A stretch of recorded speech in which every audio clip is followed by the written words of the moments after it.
Coming up on Network Africa, 30,000 ghost workers said to have been on the payroll of the Mozambican government.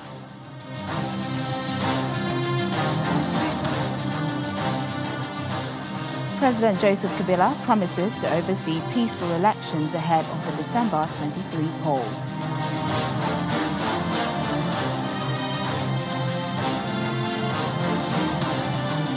Gabon's oil union begins a 3-day strike across all facilities in protest at the layoff of Total workers.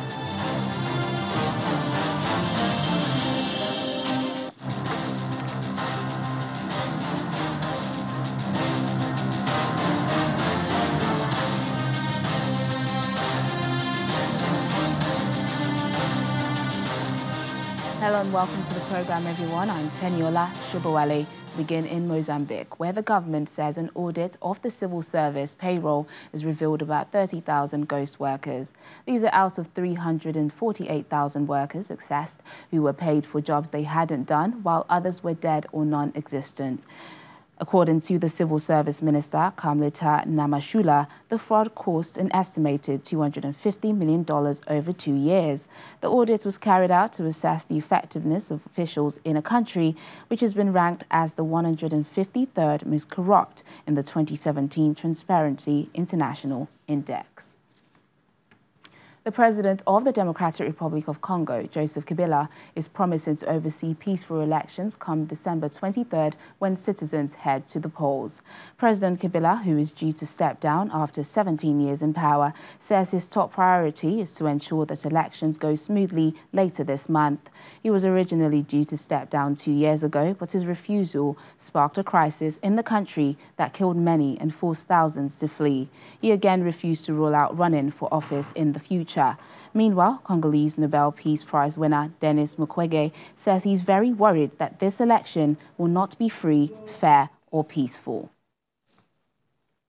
Gabon's oil union has begun a 3-day strike across all facilities after the layoff of Total workers.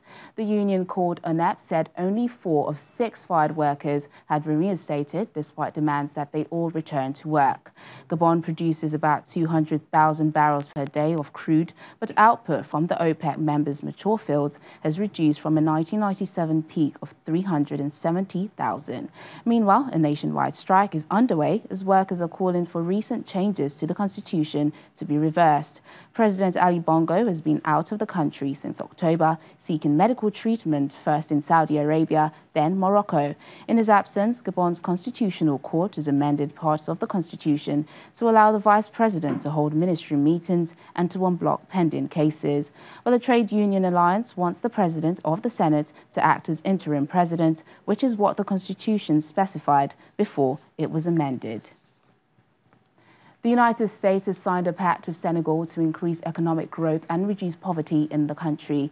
U.S. Secretary of State Mike Pompeo hosted Senegal's Prime Minister Mohamed Dione at the State Department, where they signed a 5-year power cooperation agreement worth $600 million. According to a statement, the pact included $550 million of Senegal Power Compact and an additional $50 million contributed by the government of Senegal. The pact is aimed at increasing economic growth and reducing poverty in Senegal, as well as strengthening the energy sector. Meanwhile, the U.S. State Department has banned the former president of the Gambia, Yahya Jammeh, and his immediate family members from entering the United States. It said he was being barred because of his involvement in corruption. Mr. Jammeh went into exile in Equatorial Guinea after losing the 2016 presidential election to Adama Barrow. A committee has been set up in the Gambia to investigate the well-documented human rights abuses committed during his 2 decades in office. As countries debate a guideline on Paris Agreement at the UN Climate Conference in Poland, African countries are asking for a balanced rule book. The rule book is expected to provide details on how to enforce the 2015 Paris Accord by limiting global warming to between 1.5 and 2 degrees Celsius. Least developed countries and urging developed nations to increase ambition on finance during the talks. Our correspondent Ayola Kasim, who is in Katowice, now reports. Morning. Good morning, distinguished guests. It's the first day of the second week of the climate talks in Katowice, and the message by observers is for the COP presidency to get real in dealing with the climate crisis. He has set up a process for the rest of the next couple of days with a set of working groups. There is no working group on ambition. How can you be a COP president of all of the countries in the world after the IPCC report and not set up a group to figure out the signal that needs to be sent here from ambition? So we call on him to open up such a negotiating group and to get real about what's happening on climate change. Africa, with more than 54 member states, has the largest group that make up the UN Convention on Climate Change, but it is the most vulnerable. So its leaders are asking for a rule book that speaks to the realities on the continent. Pan-African Parliament delegation affirm support for the African Common Position, which emphasizes a need for agreement on mitigation, adaptation, finance, technology, capacity building, support as cornerstone for a successful and balanced outcome. Are you here? Peter Tafa heads the climate change unit at the Ministry of Environment and is also the UNFCCC's focal point for Nigeria.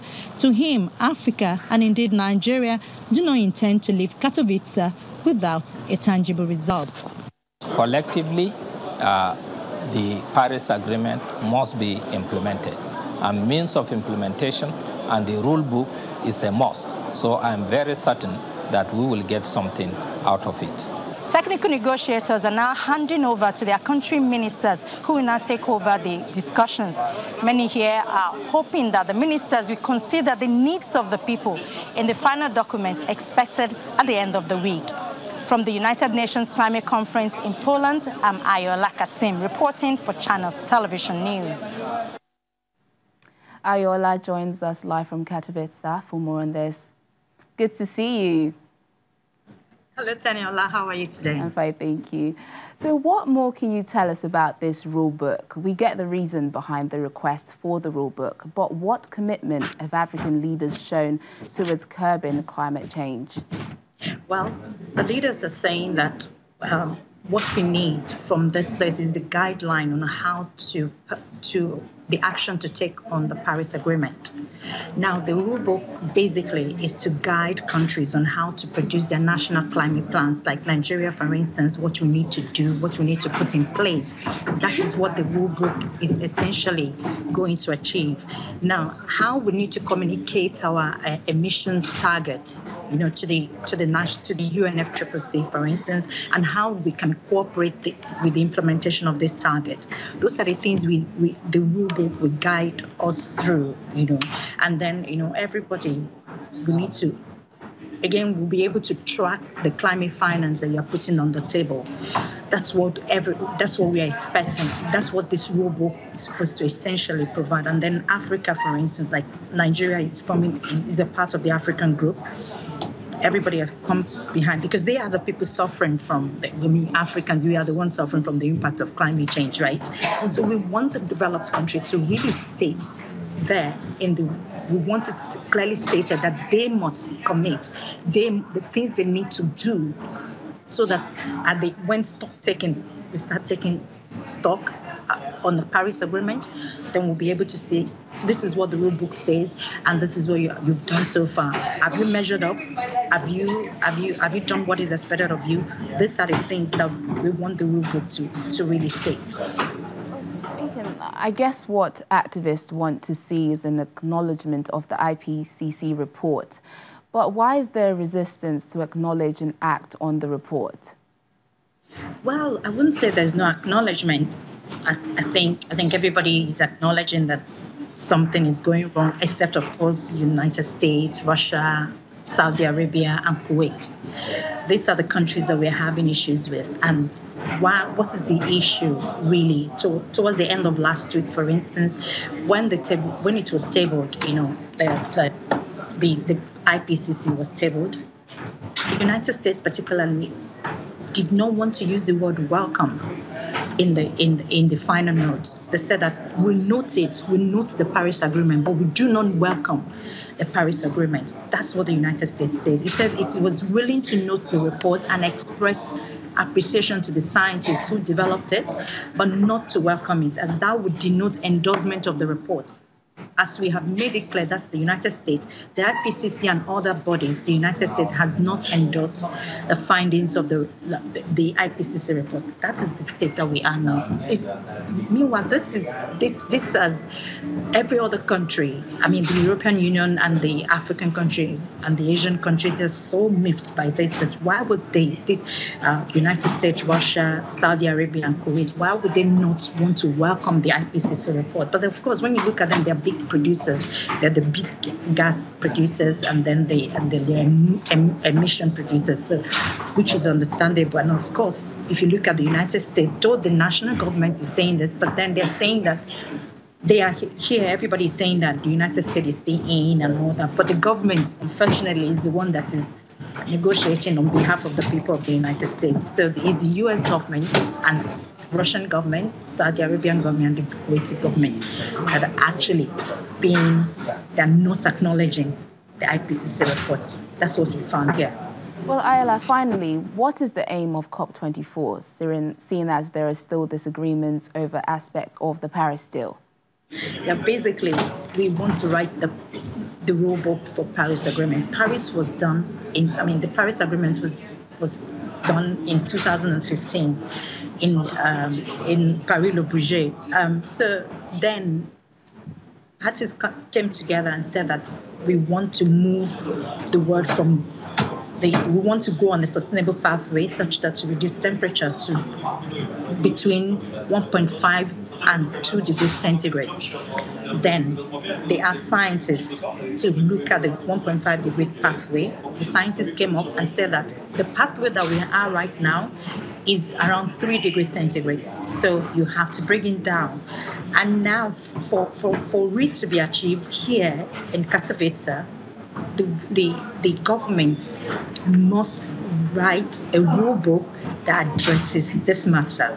So COP24, Katowice is actually important for us to get to the level we want to achieve, the level we are aiming at. So that's what they're saying. That's why COP24 is important. We need the rule book for us to achieve a temperature that's below 2 degrees centigrade, because if not, there'll be more flooding, more people will die, and then we don't have enough time. Like the scientists said, the IPCC scientists said, every bit of warming matters, every year matters, and every choice matters. The scientists, that's what they have to say. And we're going to have more infectious diseases, more flood waters, and when flood comes, what happens. We're going to have more heat waves, and then food insecurity. That's breaking it down, because we might be talking about 1.5 degrees. Now it is very warm in Nigeria. You know how it is. But if you want it to be a bit cooler, then we have to do something about it. Even Nigeria included, everybody has to do something. And that's for us to be able to do something and measure that something that we are doing. That is why we need the rule book in Katowice during this COP24. Well, Ayala, I know you have a busy week ahead. Thanks for speaking with us. Take care. All right. You too. Thanks. Moving on now, weeks after sexual violence attacks on vulnerable civilians in South Sudan's Unity region came to light, rape victims are coming forward to tell their stories. The United Nations mission in the country reinforced its human rights team in Bentiu to help with investigations following a series of brutal sexual attacks on women and girls traveling from their villages to the town. The victims of recent sexual violence attacks in South Sudan's Unity region have been coming forward to narrate their ordeals. An 18-year-old mother of two, whose identity was not disclosed to protect her, recounts how she and a friend were walking to their village in Nyalidu, about 40 kilometers west of the town Bentiu, when they were attacked by armed men. We were coming back from the town, and on our way, we found people, and these people stole our belongings. And after that, they tied us for 8 hours in the bush and then at 4 a.m. they released us. Reports by aid agencies last week of a wave of brutal sexual attacks on women and girls, including the rape of 125 women in Bentiu, has drawn outrage and condemnation. Following the reports, the United Nations mission in South Sudan has launched investigations into the rapes and stepped up security measures, including regular patrols in the area. Civilians from rival groups bear the brunt of the violence and cycle of revenge. People who live in Bentiu should be able to receive food in Bentiu. Those who live in Indialu should be able to receive food in Indialu. The road should be repaired so that people can move normally, because the last time there was a good road between both villages, people were able to move freely. And when people can move freely, they are able to make a living. South Sudan has suffered a wrenching 5-year civil war. Despite a fragile peace accord signed 2 months ago by the government and rebel groups, the country remains ridden with ethnic grievances awash with weapons. According to an Amnesty International report released last year, rape and other forms of sexual assault by all sides in South Sudan's civil war have become widespread and have reached a massive scale in recent years, leaving thousands battling mental distress and stigma with nowhere to turn.